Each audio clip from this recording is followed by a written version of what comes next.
This program sponsored by Marwadi University, Rajkot, Gujarat. Join Global Campus for a 360-degree education. నమస్కారం గురుగారు. ఓం శ్రీ మహాగణాధిపతయే నమః.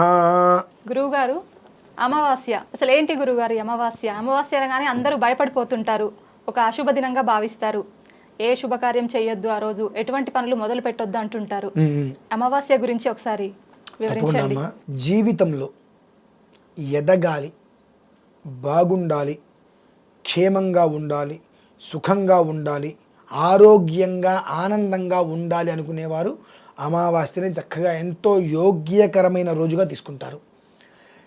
ఎట్లా ఉంటే అట్లా రేపటి సంగతి దేవుడికి, ఇవాళ మనం తినేస్తున్నాం కదా, 10 మందిని మోసం చేస్తున్నాం, ఇవాళ మనం తినేస్తున్నాం అనుకునేటువంటి వాళ్ళు మాత్రం అమావాస్యని భయంగానే చూస్తారమ్మా. ఎందువల్లంటే ఇలా కడుపుకు అన్నం తింటున్నారా శుద్ధం తింటున్నారో తెలియదు నాకు. అమావాస్య తర్వాత వచ్చేటువంటిది మళ్ళీ పాడ్యమి, అంటే మాసం మొదలు, మాసం ప్రారంభం. మరి వీళ్ళందరూ 1వ తారీఖు అనగా నాకు నెల వచ్చిందంటారు. సిగ్గు ఎగ్గు ఉండాలి వీళ్ళకి కొంచెమైనా. అమావాస్య నుంచి మాసం ప్రారంభమవుతుంది. మరి సిగ్గులేని వధవులందరూ కూడా అమావాస్య మాకు సంబంధం లేదు, 1వ తారీఖు మాకు సంబంధం ఉన్న వాళ్ళు ఉగాది నూతన సంవత్సరం ఎలా చేసుకుంటున్నారండి? సిగ్గుంటారు కదా కొంచెమైనా. మనమైతే చెయ్యం ఖచ్చితం. తమిళనాడుకి వెళ్ళండి, అమావాస్యని చాలా పండగగా చేసుకుంటారు వాళ్ళు. మనం పౌర్ణమి ఎంత పండగ చేసుకుంటామో అమావాస్యని అంత పండగగా చేసుకుంటారు వాళ్ళు. ఎందుకంటే అమావాస్యతోటి చీకటి అనేటువంటిది వెళ్ళిపోయి శుభగడియలు వస్తున్నాయి అని వాళ్ళు నమ్ముతారు.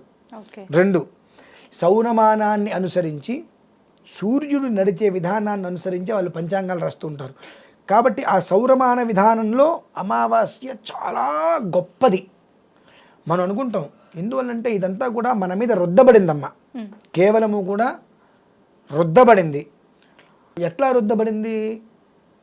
అమావాస్య అంటే చీకటిగా ఉంటుంది, ఏమీ ఉండదు. కాబట్టి భూత ప్రేత పిశాచాలన్నీ కూడా తిరుగుతూ ఉంటాయి.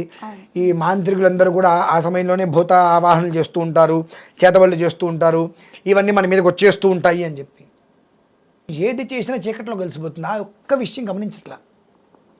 అమావాస్య రోజు నాడు మనం అటువంటివి ఏదైనా పట్టి పీడిస్తున్నప్పుడు దాని నుంచి బయట పడేందుకు మనం చేసుకుంటే అది మనకు ఉపయోగిస్తుంది. అంతేకాని అమావాస్య రోజు నాడు ప్రయోగం ఎవరు చేయరమ్మా. అమావాస్యకి ఒక 3 రోజుల ముందు నుంచి ప్రయోగాలు చేస్తారు. అమావాస్య రోజున ఆపేస్తారు. ఎందువల్లంటే అమావాస్య రోజు నాడు కూడా ప్రయోగం చేశారంటే వాళ్ళకి తిప్పి కొడుతుంది. కానీ వాళ్ళకి ఆ విషయం తెలుసు, కానీ ఆ విషయం బయటికి చెప్పరు. ఎందుకు చెప్పరు? వాళ్ళకి భుక్తి పోతుంది కదా. కాబట్టి అమావాస్య చాలా గొప్పదమ్మా. మనం భయపడుతూ ఉంటాం. శ్రీకృష్ణ పరమాత్మ భారత యుద్ధం గురించి మీకు తెలుసు కదా. మరి ఆ భారత యుద్ధం అనేటువంటిది అమావాస్య రోజు నాడు ఆయన ముహూర్తం పెట్టారు. యుద్ధం గెలవాలనే కదా.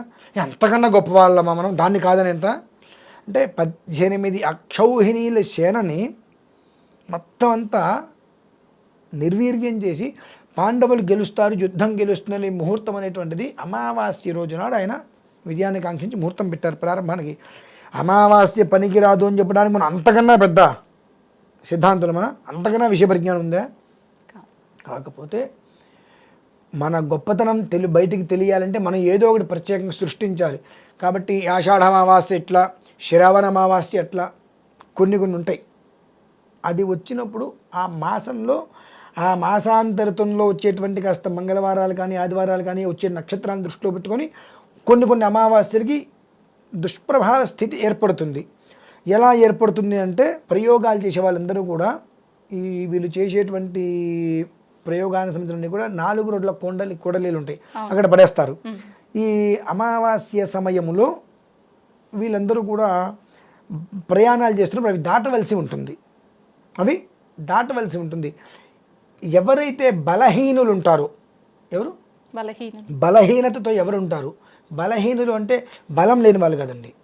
భయంతో అమావాస్య మనం వెళ్తున్నాము, మనకు పిశాచం పడుతుంది, దయ్యం పడుతుంది అని ఒక భయంతో ఉంటుంటారు. ఆ భయంతో ఉన్న వాళ్ళు ఎవరైతే ఉంటారో ఆ ప్రభావం మొత్తం వాళ్ళది ఆపాదించేస్తుంది. కనుక వాళ్ళు ఆ రోజు నుంచి ఇబ్బందులు పడుతూ ఉంటారు. అంతే తప్ప అమావాస్య అందరికీ మంచి చేసేటువంటిది తప్ప ఎవ్వరికీ కూడా ఏ సమయంలోనూ కూడా ఏ మాత్రము కీడు అనేటువంటిది చెయ్యదు.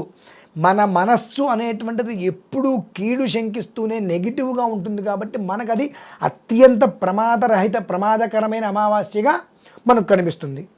మరి మనము మనుషులమేగా, తమిళనాడు వాళ్ళు మనుషులేగా. అంటే వాళ్ళు ఏమైనా దేవతలా? వాళ్ళకి ఏమైనా మంత్రాలు వచ్చా? బాంబిష్ అంటారా? కాదు కదమ్మా. మరి వాళ్ళు అమావాస్య రోజున అద్భుతంగా దైవారాధన చేసుకుంటూ ఉంటారు. మనం ఎందుకు చేయము? భయం, కేవలం భయం. ఆ భయాన్ని నువ్వు విడిచేసామనుకో జీవితం బాగుంటుంది. ఆ భయం విడవకపోతే జన్మాంతము కూడా నువ్వు కష్టపడటమే. దీనికి ఒక చిన్న కథ చెప్పాలనిపిస్తుందండి, చెప్పంటారా? చెప్పండి గురువు. వద్దా? చెప్పండి గురువు. ఒకళ్ళ ఇల్లు ఒక కొండ మీద ఉంది. ఆ ఇంటికి ఎవరో ఒక పెద్ద ఆయన వెళ్ళాడు. ఆ ఇంటి ఇల్లాలు సంధ్యా సమయం అవుతుంది.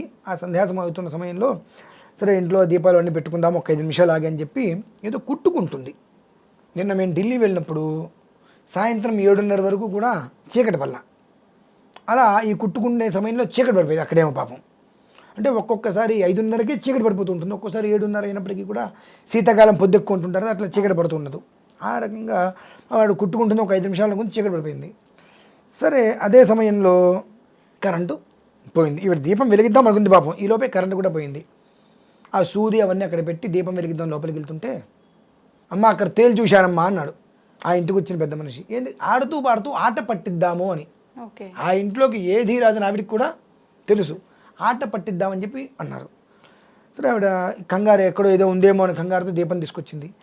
ఈయన ఈ పేపర్ చదువుతూనో ఏదో ఉంటుంది అంతకుముందు ఆ పేపర్ ఇలా మూసేసినప్పుడు ఆ గాలికి వచ్చేట్టుగా ఆ ఒక్క సూది కింద పడింది. ఇప్పుడు దీపం వెలిగించి ఆ టేబుల్ మీద పెట్టింది. ఆ పెట్టడానికి వచ్చినప్పుడు అదే సూది ఆవిడ కాలికి గుచ్చుకుంది. వెంటనే కాలు విదిలించింది. విదిలించడం కాలికి ఏం కనిపిస్తుంది? రక్తం కనిపిస్తుంది. సూది ఉంటుంది కదా మరి వెళ్ళిపోతుంది, రక్తం కనిపిస్తుంది. ఇంతకుముందు ఆయన ఏమన్నాడు? అక్కడ తేలు వచ్చింది అన్నాడు. అవి మెంటల్గా ఆవిడకి ఏం ఫిక్స్ అవుతారు? తేలు కుట్టేసింది, తేలు కుట్టేసింది, తేలు కుట్టేసింది. ఒక్క క్షణం తేలు వచ్చిందమ్మా అని అవతల వ్యక్తి చెప్పాడంటే వాడు అక్కడ కూర్చుంటాడు. అసలు దాన్ని చంపడానికనో అక్కడి నుంచి పారిపోవడమో ఏదో చేస్తాడు, లేదంటే కాలు పైకి ఎత్తి కూర్చుంటాడు, వామ్మో వామ్మో అనుకుంటామా, లైట్ వెలిగించి అరుస్తూ ఉంటాడు. తేలు ఉందమ్మా అని చెప్పి సైలెంట్గా ఎత్తి కూర్చోడు కదా. ఆ చిన్న సెన్స్ ముందు మనకు రావాలి. ఆ చిన్న ఆలోచన రాకపోవడం వల్ల ఏమైంది? ఇవి తేలు కుట్టిందనుకొని ప్రాణం పోయే స్టేజ్ వరకు ఆవిడ వెళ్ళింది. గుచ్చుకుంది ఏంటి? సూది. కనుక ఈ అమావాస్యానంగానే ఈ తేలు సూది లాంటి ఒక కథలాగా మనం తయారైపోయామమ్మా నెగిటివ్గా. కాబట్టి అది వచ్చినప్పుడు ఏదో మనకు వచ్చేస్తుంది, మనకేదో వచ్చేస్తుంది, మనకి ఏమీ రాదు. ఆ భయం ఉంది చూసారా, ఎక్కడో దారిని పోయి దరిద్రాన్ని కూడా అలాక్కొస్తుంది. అది ఆ భయం అనేటువంటిది ఆ ఎక్కడో ఉండేటువంటి దాన్ని అన్నిటి కూడా అలా తీసుకొచ్చి మన ఒళ్ళో కూర్చోబెట్టుకున్నట్టుగా ఆ భయంతో లేనిపోయినటువంటి ఇబ్బందులను మొత్తం కూడా మనం తీసుకొచ్చి దగ్గర పెట్టుకొని అమావాస్య నన్ను ఇబ్బంది పెట్టేసింది. నిన్నేం ఇబ్బంది పెట్టింది? ఇంతమందికి అన్నం పెట్టిన అమావాస్య నేను ఒక్కనే ఇబ్బంది పెట్టిందా?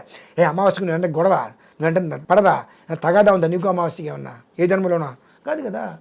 అంటే నీ మీద నీకు నమ్మకం లేదు, నీ మీద నీకు భయం. కాబట్టి ఆ భయం ఏం చేసిందంటే మనిషిని చిత్రవధ చేసింది. కాబట్టి అమావాస్య ఎప్పుడూ మంచిదేనమ్మా. దైవ కార్యక్రమాలు అనేటువంటిది అమావాస్య రోజు నాడు చేశామంటే 1కి 10 రెట్లు వృద్ధి వస్తుంది. అలానే మనకి ఏదైనా ఇబ్బందులు ఉన్నాయి, ఏదో ఎవరో మన మీద ఏదో ప్రయోగాలు చేశారనేటువంటి భయం ఉన్నప్పుడు ఆ అమావాస్య రోజులో కనుక దానికి నిర్వీర్యం కోసం ఏదైనా చేస్తే ఇమీడియట్గా రిలీఫ్ వచ్చేస్తుంది మనకు. అంత గొప్పది అమావాస్య. కానీ కేవలం కూడా చిత్రీకరణ ఎలా ఉంది అంటే అమావాస్య అంటే పెద్ద భూతం, పౌర్ణం అంటే మహాయోగం అని పెట్టాం. ఏ తిథి భూతం కాదు, అలానే ఏ తిథి పౌర్ణమి కాదు. ఏ తిథికి ఉండేటువంటి విధానం ఆ తిథికే ఉంటుంది. కాబట్టి అమావాస్య అనగానే నువ్వు భయపడుతున్నావంటే నీలో అమావాస్య ద్వారా వచ్చేటువంటి భయం పొంచి ఉంది. కాబట్టి ఆ భయం నువ్వు 10 మందికి ఇస్తున్నావు అంతే తప్పితే అమావాస్య ఒక కిందటి నెల వచ్చింది, నేను బాగానే ఉన్నా కదా, ఈ నెల వచ్చింది, వచ్చే నెల కూడా వస్తుంది, దాంట్లో ఏముంది? అసలు అమావాస్య అంటే ప్రధానం ఏంటంటే మాసం మారుతుంది. 31 తారీఖు భయపడుతున్నారా? భయపడుతున్నారు. ఎందుకు తెలుసా? 31 తారీఖు మన చేతిలో రూపాయి జీతం వస్తే కానీ 1 తారీఖు 30 నెలాఖరికి వచ్చిందంటే గిజగిజలాడుతాం. అమ్మ నెలాఖరు వచ్చేసింది, పాలు వాళ్ళు ఇవన్నీ మెదడులో భయపడిపోతుంటాం. 1 తారీఖు రాగానే 2వ తారీఖు ఆ జీతం పడంగానే నా అంతటి వాళ్ళు లేదంటాం. 10వ తారీఖు కల్లా మళ్ళీ చెప్ప చేతికి వస్తుంది, మనకు అన్నీ క్లియర్ అయిపోతాయి, మనం దాచుకోలేము. మళ్ళీ అక్కడి నుంచి నెలాఖరి వరకు కూడా గిజగిజలాడుతూ ఉంటాం. కానీ అమావాస్య వచ్చేటప్పటికి అంతకు మించి మనం భయపడుతుంటాం. అస్సలు అమావాస్య రోజు నాడు నువ్వు ఈశ్వర ధ్యానం చేశావా అపరిమిత ఐశ్వర్యాన్ని ఇస్తాను. ఆ ఒక్క పని చేయి. ఏదో లేనిపోయింది భయాలు ఎందుకు, అనవసరమైన ఆదుర్దాలు ఏం చేస్తున్నావు? ఏమీ అక్కర్లేదమ్మా. చీకటి అంతే ఆ రోజు వస్తుంది. ఆ చీకటి చేంజ్ చేసింది, తెల్లారేటప్పటికి చీకటి మొత్తం నీకు తీసుకెళ్ళిపోయిందిగా. మరణానికి నీకు శుక్లపక్షం వచ్చేసిందిగా. కృష్ణపక్ష అమావాస్య అంటే కృష్ణపక్షం అంటే చీకటి, శుక్ల అంటే తెలుపు. మరణానికి నీకు శుక్లపక్షాన్ని తీసుకొచ్చింది అంటే నీ జీవితంలో ఉన్నటువంటి చీకటి మొత్తం తీసుకెళ్ళిపోయిందిగా. ఇక నీకు ఎందుకు భయం? కాబట్టి అమావాస్య గురించి భయపడి అనవసరమైనటువంటి ఆలోచనలు పెట్టుకోవడం కన్నా ఈశ్వరారాధన చేసుకో. శుక్లపక్షం వలె దినదిన ప్రవృద్ధి చెందుతూ నీ జీవితం ఉంటుందమ్మా. ధన్యవాదాలు గురువుగారు.